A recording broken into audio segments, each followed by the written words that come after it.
What's up, guys? Welcome to the Shifty Crab News Break. This is going to be a beefy episode. I am your host, Vince, and joining me is the Pun Master General, Jedi Master Terry Jeffs himself. How's it going, Terry? I am good. We got lots to talk about today, Vince. We do. I wasn't expecting much. We just had the PlayStation stuff, last week. I was expecting news to kind of slow down a little bit, but apparently not. It has been kind of non-stop lately. But pretty busy. Oh yeah, very busy. We've got even more PlayStation news, if you can believe it. The Elden Ring trailer is apparently real. They announced the new Aliens game. Harry Potter video game might be doing something good. We'll see. And Epic Games is buying the Fall Guys developers. That is insane. So crazy stuff. It is crazy. Let's jump right in with some PlayStation news. Now, I know last week we covered a whole bunch of PlayStation stuff, but apparently they said, no, more news for you. This comes from the PlayStation blog. PlayStation Store to discontinue movie and TV purchases and rentals. This is from Vanessa Lee, head of video business at SIE. At SIE, we strive to provide the best entertainment experience for PlayStation fans, and that means evolving our offerings as customers' needs change. We've seen tremendous growth from PlayStation fans using subscription-based and ad-based entertainment streaming services on our consoles. With this shift in customer behavior, we have decided to no longer offer movie and TV purchases and rentals through PlayStation Store as of August 31st, 2021.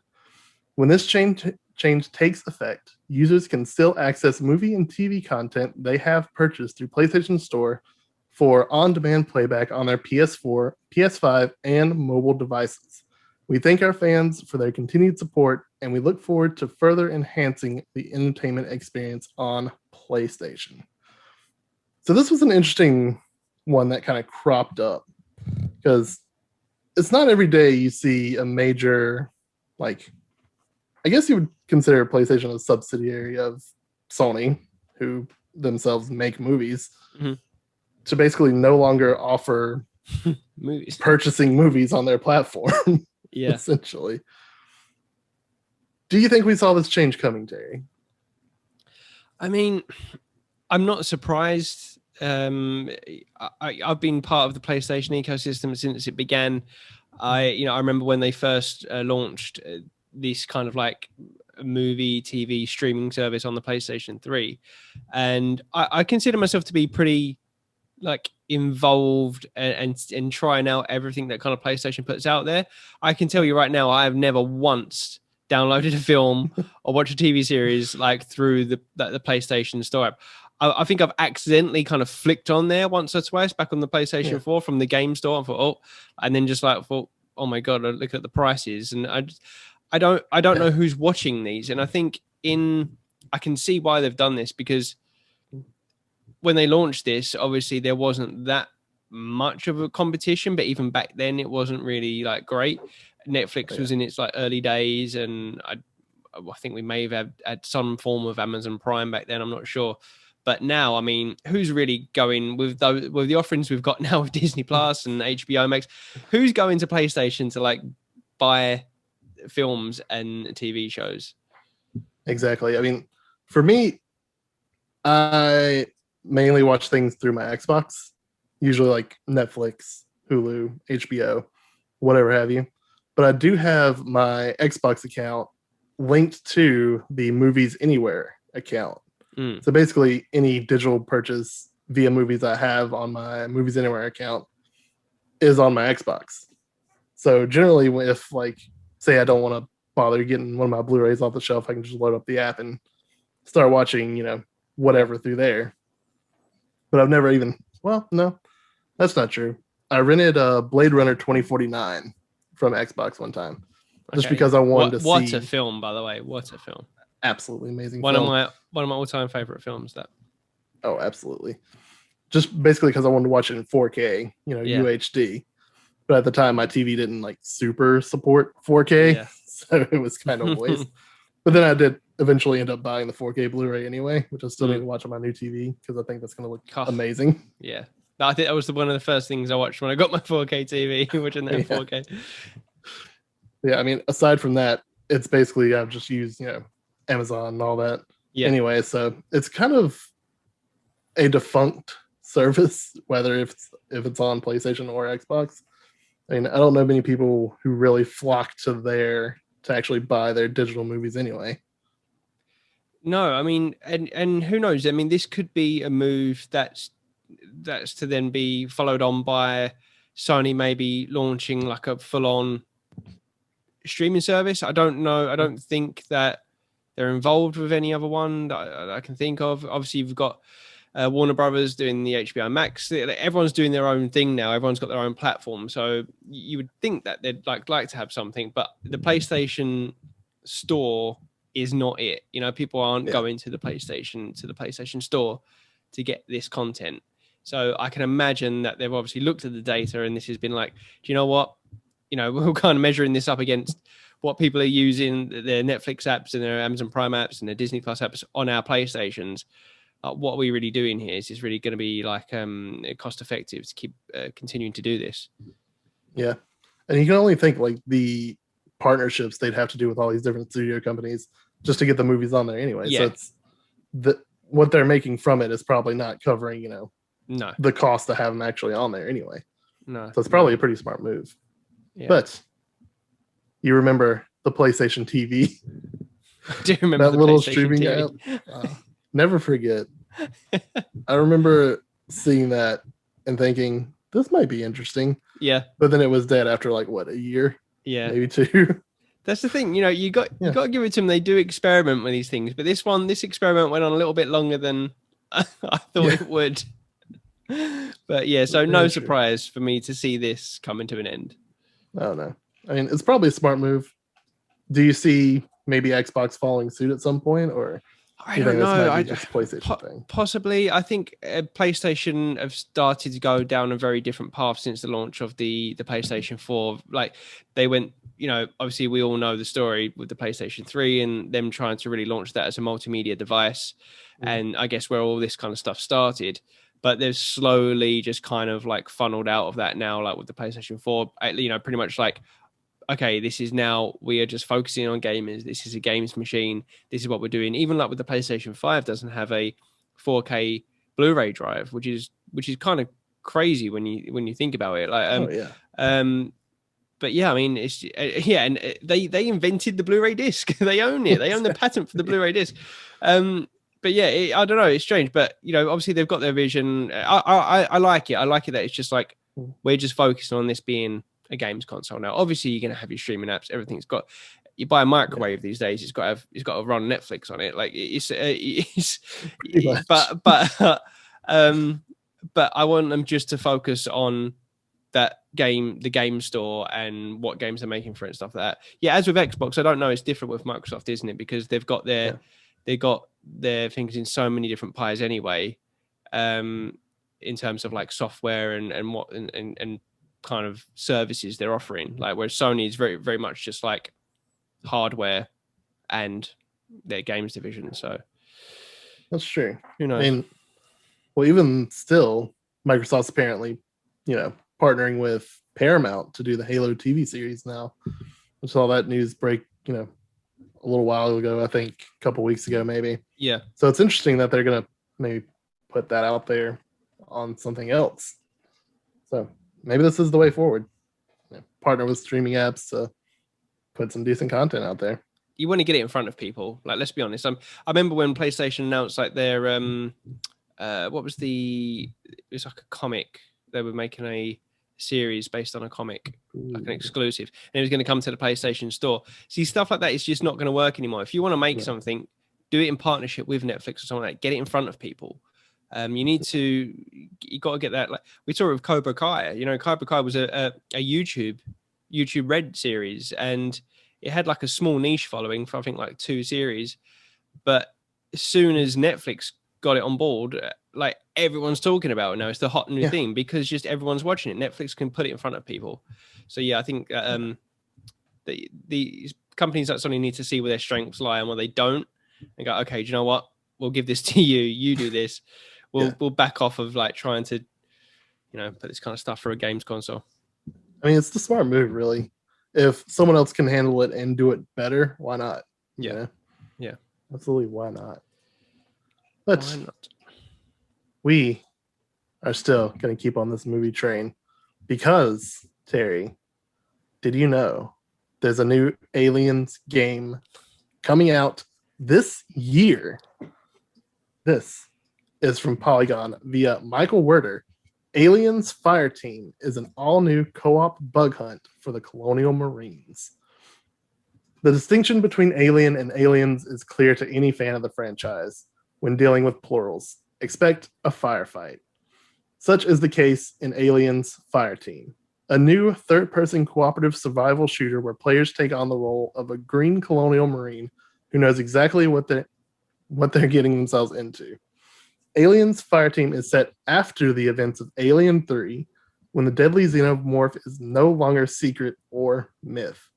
Developer Cold Iron Studios said in a preview event held over Discord, the Colonial Marines of Fireteam have the tools and the talent to take on alien threats, and are dispatched en masse by government order to clean house at remote space colonies.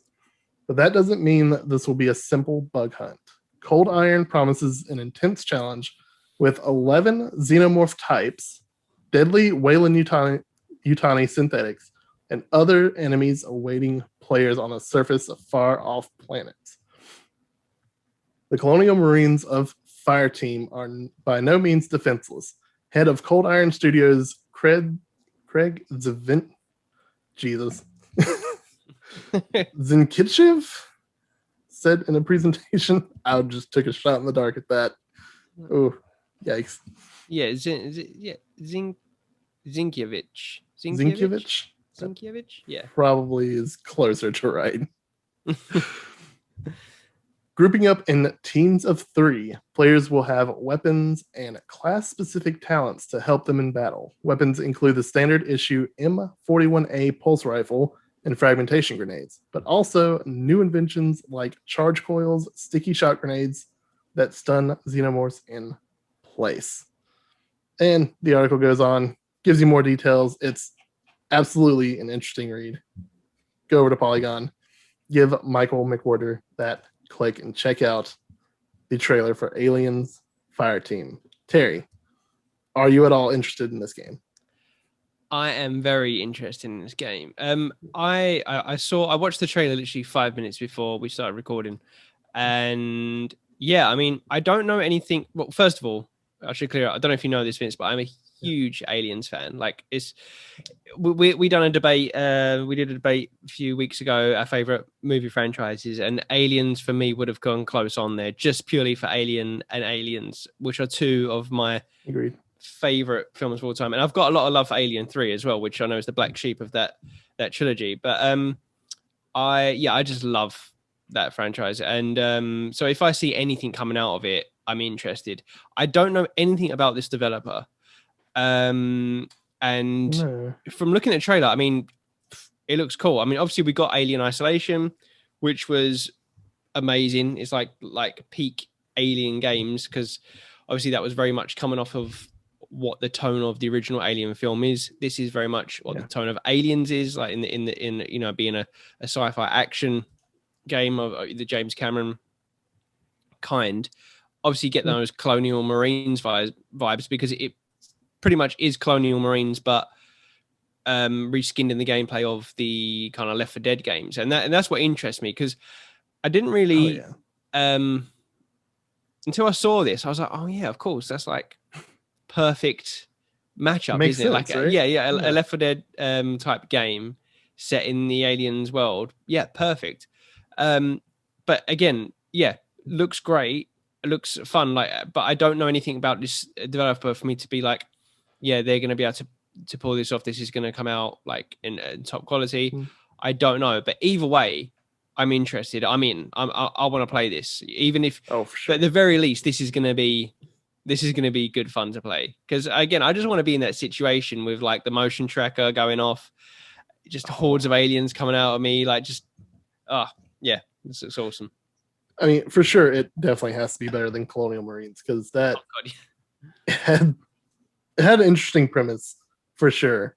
But this looks like that cranked up to about 11 because you want that kind of survival horror element to it, hmm but you also still want, like you said, that Left 4 Dead vibe to it, yeah, where each class kind of has their specialty.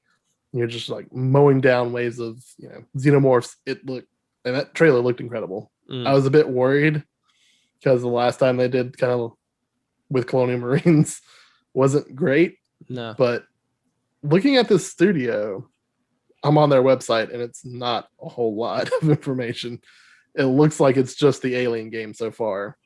But they were founded in 2015 by 3 industry veterans who had a goal of creating games they want to play and building a team they love working with. Since then, the team has expanded to 40 plus awesome developers.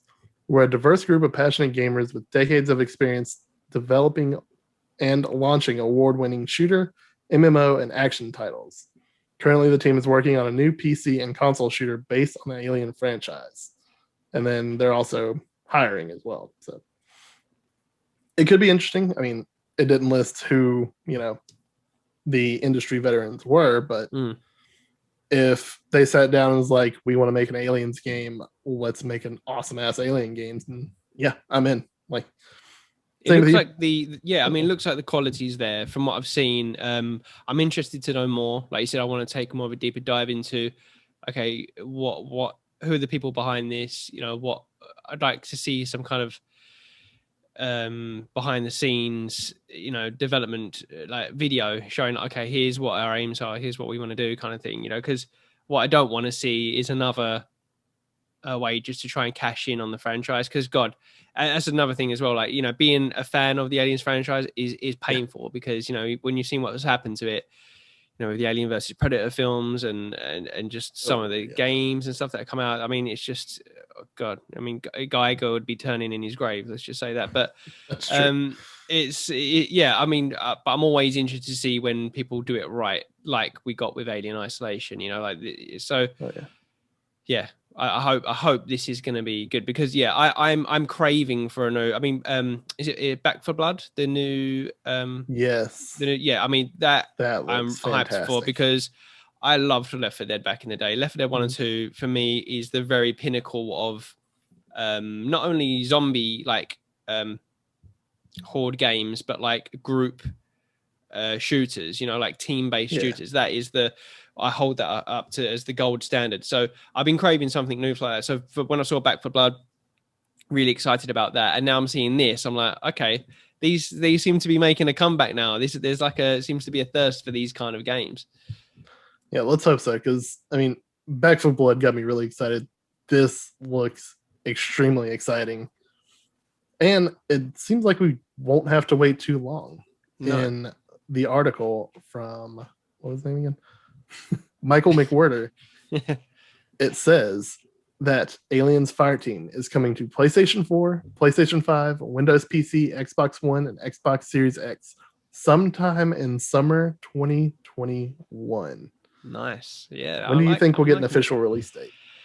Yeah, I mean, you'd like to hope they're going to hit that target, and that'll be a nice kind of not too long of a wait. So yeah, I like that. Mhm. Interesting to note though that there's 3 playable character, like 3 people on the team, which Yeah. for as I said, like for Left 4 Dead started the mold for this of having 4 people, and then Back for Blood doing the same thing, and even like other games that have done a similar thing. There's always 4 players, so yeah, to have 3, interesting. It is Wonder why they made that decision. very interesting. See, when you look at even some games nowadays, 3 kind of seems like what they're aiming for.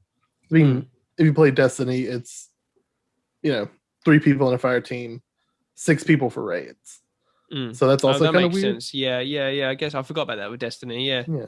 So you're generally going to Uh, have your tank, your DPS, and like I guess like a healer class, or you think? I would assume. Let's see what these 5 playable 5 classes are: a gunner, demolitioner, tactician, doc, and recon. Mm. So that's Interesting. So it does seem like it's going to be kind of your, I mean, Doc, obviously your support, Recon probably also support, your demolitions probably your tank, and your gunners probably like Yeah. yeah. So I can see that kind of working in interesting combinations. Nothing can be more terrifying than having like 100 xenomorphs like just burying their way down a tunnel towards you. I mean, what can put you in much more mass panic than that? Exactly. And I think 3 is probably a good number for that too. Yeah. Because like if there were more, say like with Colonial Marines, which is what we got, there was, you and your AI squad. Mm-hmm. And that was still like a little bit of overkill. Mm-hmm. So I think 3 also adds that tension of there's hundreds of them and only like 3 of us. So it might be a little harder. And I like that idea. It's a very interesting idea. But we've talked about Aliens enough, even though we love the series. We're very excited for this game. But sticking with movie and video games tying together, Harry Potter video game will allow transgender characters. This is from Bloomberg via Jason Schreier. The next Harry Potter video game will allow players to customize their character's voice, body type, and gender placement for the school dormitories, taking a stride forward in inclusivity after several recent controversies stemming from comments by series creator J.K. Rowling that were seen as transphobic. Hogwarts Legacy is scheduled for 2022 release from publisher Warner Brothers Interactive Entertainment Incorporated and developer Avalanche Software. When players start up the game, they will be able to create a character that has masculine or feminine voice no matter what their body looks like. According to people familiar with the game's development, the people requested anonymity because they weren't authorized to speak to the press. Players will then get to select one of 2 options, witch or wizard, that will determine the dorm they get placed in at the magical school of Hogwarts and how they are addressed by other characters in the game. Although this level of customization has grown more common in video games and is no longer unusual, it's noteworthy for Hogwarts Legacy. Last summer, Rowling made several comments that were widely viewed as demeaning towards transgender people and announced by many, including Harry Potter film stars Daniel Radcliffe and Emma Watson. The comments also rattled some people working on the game, Bloomberg reported. As a result, some members of the Hogwarts Legacy development team have fought to make the game as inclusive as possible, pushing for the character customization and even for a transgender character to be added. There was resistance from management at first, the people familiar with the project said, but currently the character customization is included in the game. A Warner Brothers spokesperson declined to comment. So, this I wanted to bring up just because, I mean, it's everywhere now. You see it. And especially with the whole hubbub over J.K. Rowling and all the shit she said over the past forever, I guess. Over the past forever. Yeah. For the longest time. It feels like, I don't want to say step in the right direction, more of probably a tiptoe in the right direction.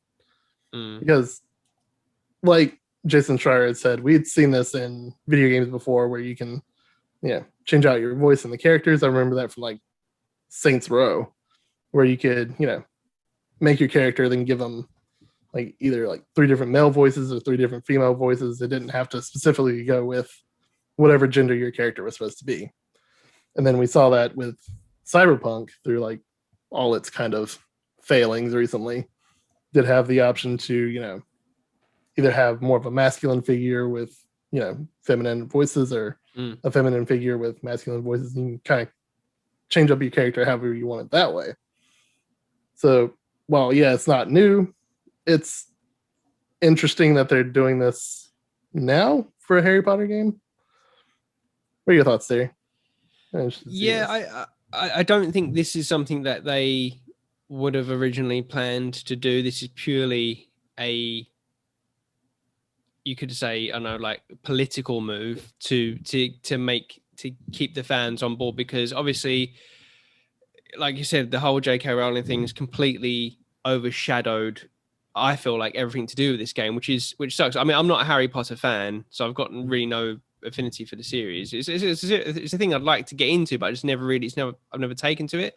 But if I were a Harry Potter fan, I know I'd be losing my shit over this game because it looks amazing. I remember when they first showed the trailer for it, I was like, oh my god, this must be like the Harry Potter game that everyone's been dreaming of. But it seems like in the build up to it in the last 6 months, all the talk's been about J.K. Rowling, what's her involvement in this game, and it's just, I feel sorry for the developers like behind this, a lot of them, because I feel like we get some stories recently about a bit of bad blood as well on the team as well. Yeah, it came out that like I think one of the lead developers on the game had a like alt-right YouTube channel. Yeah, and was very like demeaning towards LGBTQ people and in general. Yeah, it's a tricky thing to kind of navigate with that. But I mean, the game itself looks great. But yeah, I do feel like obviously they're going to try and do what they can now to put this in a good light. And this is obviously it's going in the right direction. And I do think that being able to customize a character as transgender will just be the standard at some point. I mean, it's going to slowly, it's going to get adapted. As you mentioned, you can do it in Cyberpunk, and yeah, that will just continue to keep happening. So I guess it's best to get on the right side of history now, at least, especially when, as you said, you've got this guy that's on the team, and then the involvement of J.K. Rowling. You don't want everything to be tarred with the same brush. And yeah, so I mean, it makes perfect sense, and especially for the fans of Harry Potter that are transgender, that do want to be represented. And I know that we've seen a lot of those people come to light in argument against what's J.K. Rowling's tweets and whatever shit she's putting out there these days. But no, it's a good thing. But yeah, I do feel like this is obviously a move to move away from that tarnishing that she's kind of doing on our own IP. Yeah, it's a shame, really, because again, I wasn't the biggest fan of Harry Potter either. I mean, I think I watched the movies, and only a few years ago I actually read the books, and I enjoyed it for the most part. I mean, it's no Lord of the Rings, obviously. You can't one up that at all. But I've had people I know who are, transgender, who identify as, either gender neutral or any of those LGBTQIA, friends that I have pretty much become exhausted by the whole J.K. Rowling thing, because when you look at it, Harry Potter was kind of transformative for a lot of people. You read in the stories what, you want to read into them, whether it's about becoming who you really are inside or, whatever. And J.K. Rowling shouldn't take that away from people. And unfortunately, she kind of is. Yeah. Because she just won't shut up for 5 minutes.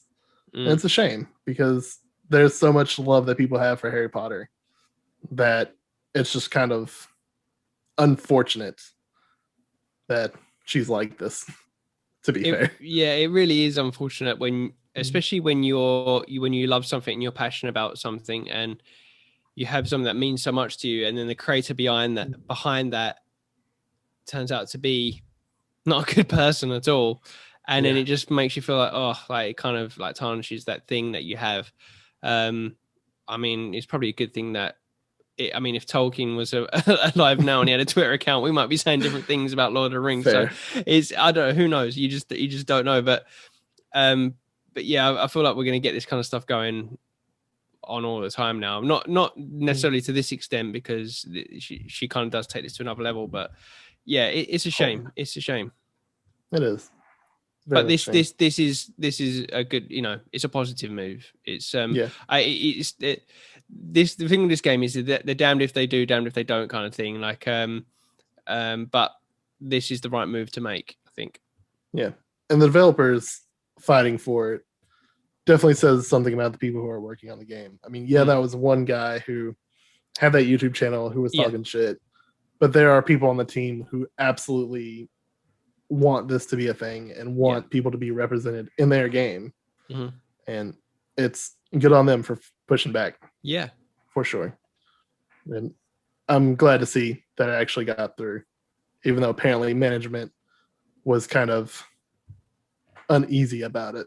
Yeah, and that's what I mean by using the word kind of political, because I think that if this hadn't happened, all of this stuff, they would not have let this go through. I don't think like Warner Brothers, whoever, they would not have. They'd have thought, no, do you know what? We don't want to do, mess with that. But I think that because of already the game's getting painted in a bad light with everything going on around it, they probably thought, yeah, okay, we'll do this because it's gonna be beneficial to us. I don't know. Maybe that's, I'm just like being seeing it a bit darker for what it is. But I hope maybe it's not the case.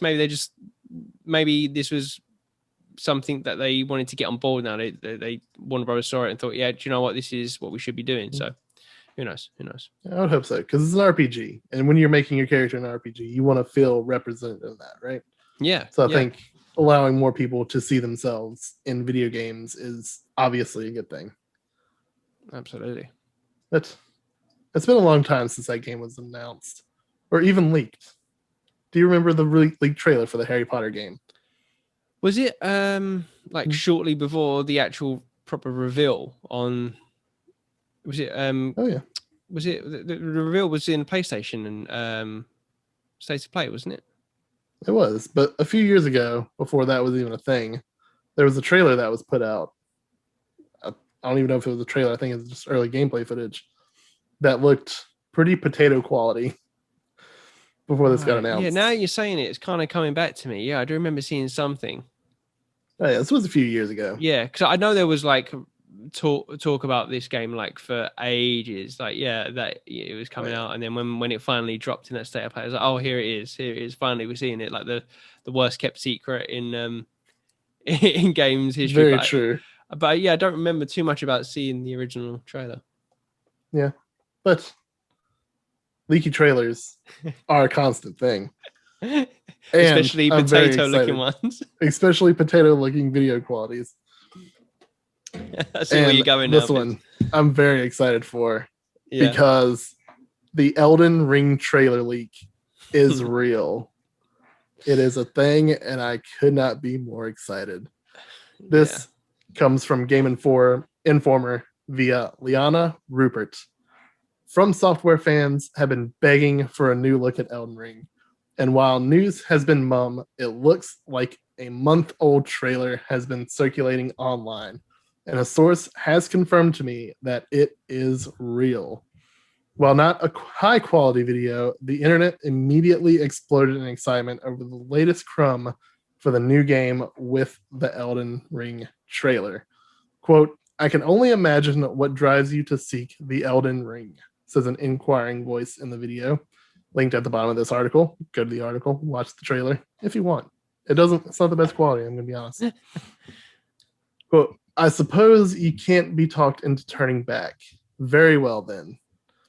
I was able to confirm with one of my sources with close ties to the studio that the trailer is legitimate, though a few of the responding screenshots that have been circulating are fake. First spotted by VGC, the trailer first began making its rounds in Discords, showing off a phone recording of the Elden Ring trailer. VGC's Andy Robinson added on Twitter, quote, I understand Elden Ring's development has, unsurprisingly, been significantly disrupted by the pandemic, like so many big budget games in production right now. It's unclear if it will make it out this year, one source told me. They were expecting to release in 2022. The trailer leak comes after a concept art reveal back in January from an artist who worked on Elden Ring, though the artwork in question was quickly taken down. This got me excited in so many ways, Terry. I've been waiting for the longest time for some Elden Ring news. Yeah, it sucks. We might not get it this year, but you know, when it comes out, I'll be ready. I'll absolutely be ready. I Are you knew. excited for this? Yeah, I mean, I knew as soon as I saw this online, I thought, oh, Vince is probably losing his mind right now. But this is the bit I didn't get from this. He said it's been circulating online for a month, or is that right? Let's see. Like it says a month-old trailer has been circulating online. What does that actually mean? Does that mean it's been people have been looking at this for a month? If that's the case, why haven't we been talking about it? Why only now is it becoming a story? It's interesting. I suppose when you look at it, they probably had this trailer ready for about a month. Right. Okay. Hopefully, like maybe I don't know, after Game Awards, because that was what, December. Hmm. So maybe they might have had a trailer ready then. Yeah. And this is that trailer, or there was supposed to be some kind of event back in January where this trailer would have been shown. Hmm. Because again, I don't super remember January, but I don't think there was any big like events, no state of plays, no like Xbox kind of announcements. So this could have just been a tweet that, you know, they were going to drop the trailer on YouTube or something and then get people excited. But it looks like the pandemic has probably put a pin in that, unfortunately. Yeah, I think we're definitely seeing a pattern with a lot of games as we speak about. In every single news break that we do, it seems like one game is getting pushed back after the other. I think that most of the big hits are going to be going into 2022, which as you said, like from COVID, it's just pushing everything back, and I just assume that's going to be the way going forward. But we did speak just briefly before we started recording about the George R.R. Martin curse. Maybe that has befallen Elden Ring in that it may never get released, that he's involved. Maybe they're waiting for him to continue writing the story. Who knows? He's doomed Elden Ring. Yikes. I did notice though in that image, is that an image taken from the actual trailer, or is that something that we from the the giant like Shogun looking dude? Yeah, that sword, very reminiscent of the Buster sword, but like curved and more kind of medieval looking. Like it. It's got that big kind of chunky blade, like and small handle like the Buster sword. Just reminds me of that. Yeah, but I think that was from the E3 trailer. Yeah, but the original reveal. Oh yeah, because I remember that dude specifically being giant. I was like, yeah, that's a boss for sure. Yeah. Knowing from software, that's a boss. All jokes aside, though, I mean, yeah, I'm super hyped for this game. It's like a match made in heaven, isn't it? Like, Japan studio, George R. R. Martin. Like, just can't wait to see what that is. But yeah, from what we saw, because I saw the trailer, it looks very open world, like riding on the back on horseback, and oh man, I hope we get that. I want that. I can't even imagine really what this game could be like with because it is Miyazaki, isn't it? Is he developing on the game? Yeah, I'm pretty sure. And like to have his game design, his level design, and then put that into something that's more open world based. What does that look like? And then chucking in George R. R. Martin with his, the lore and the history that he can create and making this world like forget this game. Like, what franchise could this possibly like grow into? I mean, I don't know. Oh, exactly. It's we're getting way ahead of ourselves, but it's going to come out when it comes out. I'm in no rush for it. When we're ready to see some stuff, I'll be ready. But yeah, I want to see. Oh, yeah. I don't want to be seeing potato looking trailers. I want to just release the full trailer. Yeah, give me that full like 4K trailer to watch. Yeah, if it's then ready, I'll watch it for sure. If the trailer's ready, put it out there. I don't need a release date. Just say. Even just put that at the end, just like it's ready when it's ready. All right, it's ready when it's ready. Tagline: trust us, this is gonna be good. Yeah. But I don't have a segue for this one. Everything else linked so perfectly. This story, however, Yeah. Speaking of is kind of an odd one. epic games. Speaking of Epic Games, Epic Games has acquired Fall Guys developer Mediatonic. This is from IGN via Adam Bankhurst. Epic Games has officially acquired Tonic Games Group, the development company behind Fall Guys Ultimate Knockout.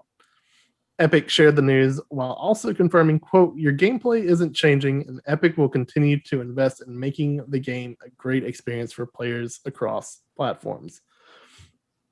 Furthermore, Epic has said, quote, your favorite colorful beans will still stumble through the chaos on PC, PlayStation, and soon Nintendo Switch and Xbox. Mediatonic also announced the news with a FAQ that is set to answer some of the biggest questions regarding the future of Fall Guys, alongside revealing that the Fall Guys team has already grown from 35 to 150. Mediatonic promises that, quote, your gameplay isn't changing, and that this acquisition will help them bring a ton of features already seen in Fortnite and Rocket League, other games owned by Epic. These features include account systems, crossplay, squad versus squad modes, and more. While Mediatonic mentioned Fall Guys will continue to remain on Steam, it has nothing more to announce regarding a possible move to a free-to-play model. As to why Mediatonic chose Epic, the developers said they've been, quote, mutual friends for a while, and that the team has a lot in common and share a lot of the same goals. So this was very interesting. I didn't expect,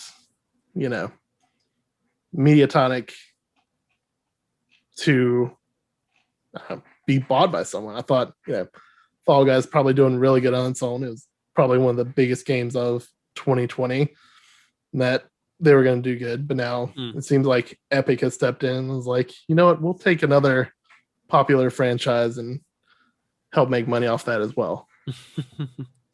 Yeah, I mean, good for Mediatonic, man. I mean, like they've done an amazing job. I mean, when they first launched Fall Guys, and seeing their reactions and seeing the devs like to how it just blew up and yeah, I mean, it was brilliant. It was I feel like it was like just the perfect game like for when it came out. Just to take everyone's minds off of like lockdown and COVID and stuff like that. Just a fun like silly game, great to watch on streams. Yeah, and it completely blew up. And we spoke before about how it obviously really helped to be a PlayStation Plus game, because I just think that really suited it. Although I forgot to pick it up, and I'm really bitter about that. That really suited it to go in as, obviously it's not a free to play game, but technically was for that month for PlayStation players.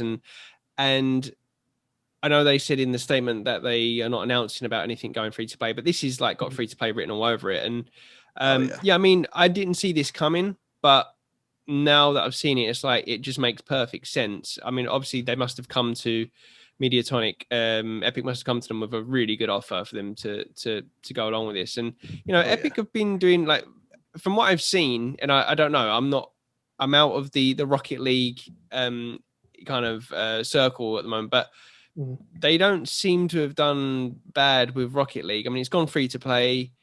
It's getting loads of content.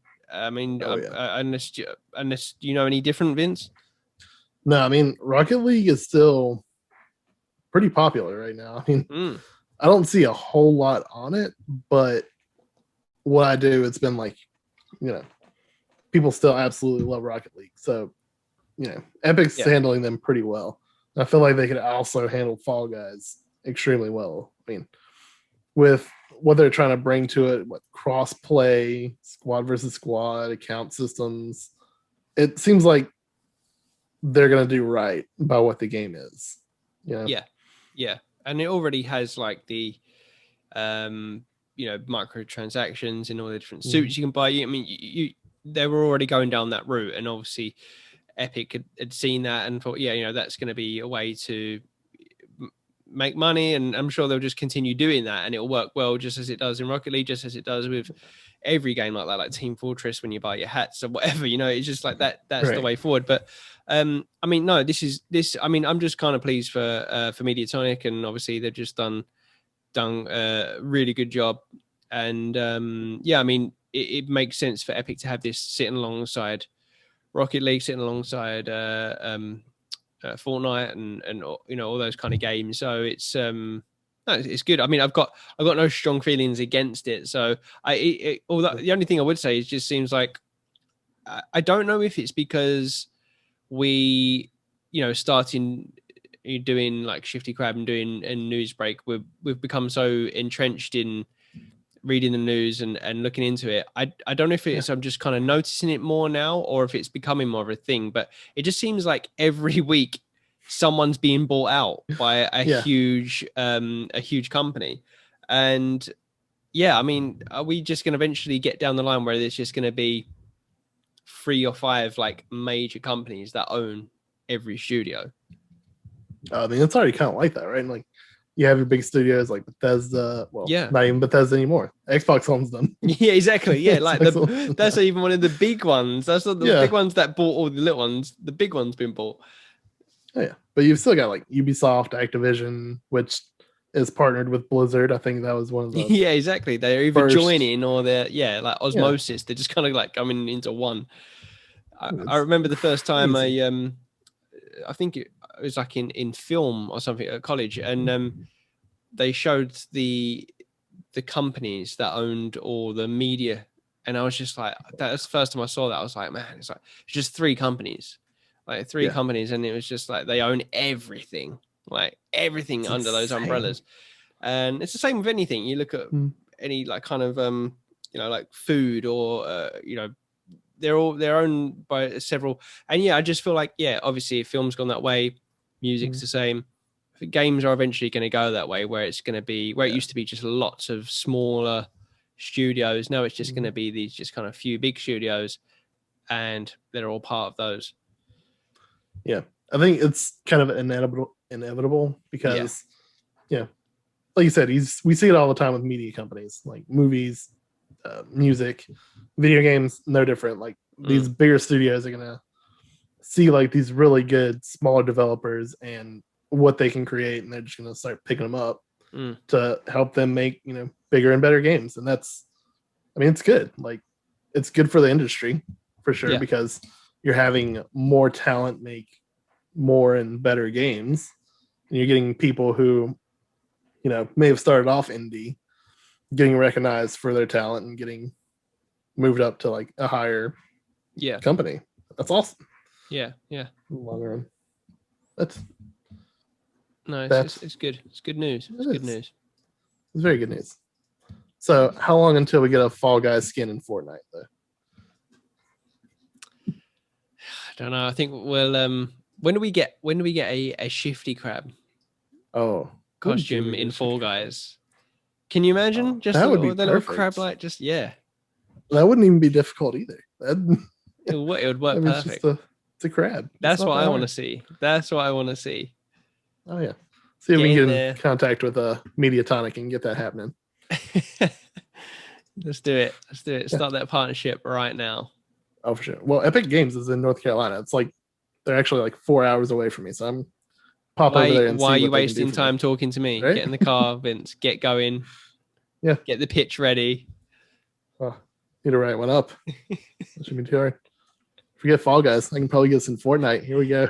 You just walk into the office. Speaking of acquisitions, how about you pick up Shifty Crab? We'll allow you to use our logo for Fortnite. Just, you know, write me a check. Yeah. Oh, that'd be amazing. But if you do want more of us, Shifty Crab, we have loads more news breaks. So many that we do these 3 times a week. That's right. Monday, Wednesday, and Friday. But also, news break isn't all we do. We have a podcast, Terry. We do podcasts where each week we bring a debate topic to you to vote on either our Twitter poll or in the comment sections. That's right. leave a comment on our videos. We'll read them, I promise. The current debate is the best launch lineup of all time games consoles, and get on there and vote for my choice, which is the PlayStation 2, which has been just besmirched for so long, and I'm trying to give it the love that it deserves. Come on, guys. Time Splitters 2, Time Splitters, SSX. There was a couple of others. I can't remember. They're probably not that important. That's all you need to know. Fair enough. But we all know it's the Xbox. Let's be real. You got Halo, Fusion Frenzy, Oddworld, Munch's Odyssey. All those great games. It's fantastic. Or you could just side with Adam, who's just relying on Super Mario Brothers to get him with the NES. Just one game. Whatever. Just one game. Yeah. Whatever. But yeah, that's also the third option if you really care that much. But yeah, we've been Shifty Crab. This has been the News Break. Go watch all of our other content. Also, the podcast is available on audio services as well. Spotify, iTunes. I'm forgetting others. Google. All good and evil podcast applications. We're on it. We're on YouTube. Yeah. Get on there. Drop us a like. Just drop a subscribe. Any of it. Sure. It's all good. It all helps. It will. Follow us on Twitter @CrabShifty. Yeah. I'm sure it's probably on screen somewhere, as well as our personal Twitter handles. Go follow us. Sure is. For decent content, probably. I'm just kidding. Middling. Yeah, middling content. Although, Terry, you have been killing it with social media lately. Kudos to you. It's been fantastic. Just putting that love out there for the retro games. You know me. Oh, yeah. Someone's got to. Sure, it's not going to be Adam. Certainly not. He's too busy on his PlayStation 5 now. We've lost him. He's gone. We have. He's not even here. He could fight back against us doing the Twitter poll and everything. But no, he's too busy playing PlayStation 5. Too busy on his Astrobot. I am being professional and doing and making sure everything's running right for you fuckers. He's heard us. God damn it. Okay. That's enough from us. That's enough from us. Bye, everybody. Stay shifty. See you later.